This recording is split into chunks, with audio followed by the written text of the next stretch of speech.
అందరికీ నమస్కారం. Welcome back to my channel Rachakonda Rajesh. మీరు నా పాత వీడియోస్ ఫాలో అయి ఉంటే మీకు తెలిసే ఉంటుంది, నేను ఫిబ్రవరిలో శ్రీశైలం పాదయాత్ర ద్వారా వెళ్ళాను. ఈ పాదయాత్ర మొత్తం శ్రీశైలం అడవుల నుంచి ఉంటుంది. మొత్తం 40 కిలోమీటర్ల డిస్టెన్స్ వస్తుంది. కర్నూలు జిల్లా ఆత్మకూరు పక్కన వెంకటాపురం అనే గ్రామంలో ఈ యాత్ర స్టార్ట్ అవుతుంది. ఈ దారి సంవత్సరంలో ఒక్కసారి మాత్రమే, అది కూడా శ్రీశైలంలో బ్రహ్మోత్సవాలు జరిగే టైంలో ఓపెన్ చేస్తారు. చుట్టూ దట్టమైన అడవి గుండా జరిగే ఈ పాదయాత్ర చాలా అద్భుతంగా ఆధ్యాత్మికంగా ఉంటుంది. మేము ఎర్లీ మార్నింగ్ 4:30కి వెంకటాపురంలో స్టార్ట్ అయ్యాము. 6:30 వరకు శ్రీ వీరబ్రహ్మేంద్ర స్వామి టెంపుల్ వరకు రీచ్ అయిపోయాం. ఇక్కడ మీరు చూసే కొలను వీరబ్రహ్మేంద్ర స్వామి టెంపుల్ తర్వాత వస్తుంది. చాలా మంది స్వాములు నైటే వచ్చి వీరబ్రహ్మేంద్ర స్వామి దగ్గర నిద్ర చేసి తెల్లవారుజామున లేచి ఇక్కడ కొలంలో స్నానం చేసి తమ పాదయాత్ర ప్రారంభిస్తారు. వీరబ్రహ్మేంద్ర స్వామి టెంపుల్ వరకు ఫ్లాట్ రోడ్డు ఉంటుంది, మట్టి రోడ్డు. అది తొందరగా నడిచేయచ్చు. కానీ వీరబ్రహ్మేంద్ర స్వామి టెంపుల్ తర్వాత అంతా ఫారెస్ట్ ఏరియా, మొత్తం కొండలు గుట్టలతో నిండి ఉంటుంది.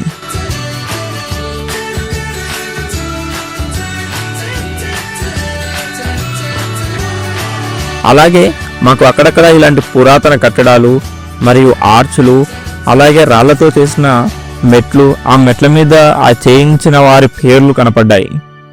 ప్రతి 4-5 కిలోమీటర్కి ఒకసారి ఇలా చిన్న చిన్న స్టాల్స్ పెట్టి ఫ్రూట్స్ ఇంకా వాటర్ బాటిల్స్ ఇంకా ఫుడ్ అమ్ముతున్నారు.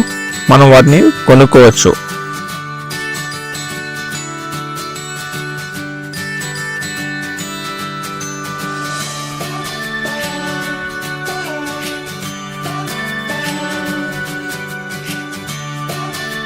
దారి మధ్యలో మాకు చిన్న స్వాములు కలిశారు. వారితో మేము కాసేపు సరదాగా మాట్లాడుకుంటూ వారితో కలిసి నడిచాం.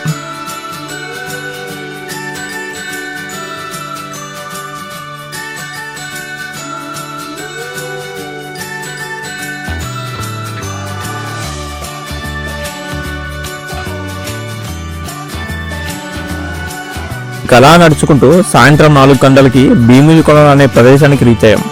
ఈ ప్రదేశం చాలా అద్భుతంగా ఉంది.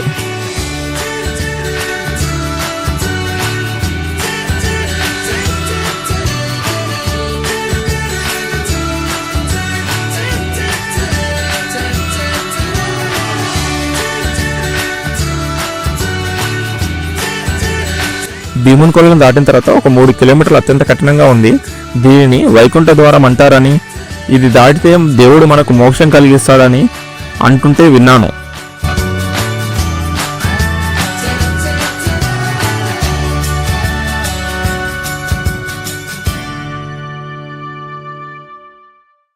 శివనామస్మరణ చేసుకుంటూ కొండలు గుట్టలు దాటుకుంటూ 14.5 గంటల తర్వాత ఫైనల్గా శ్రీశైలం రీచ్ అయిపోయాం.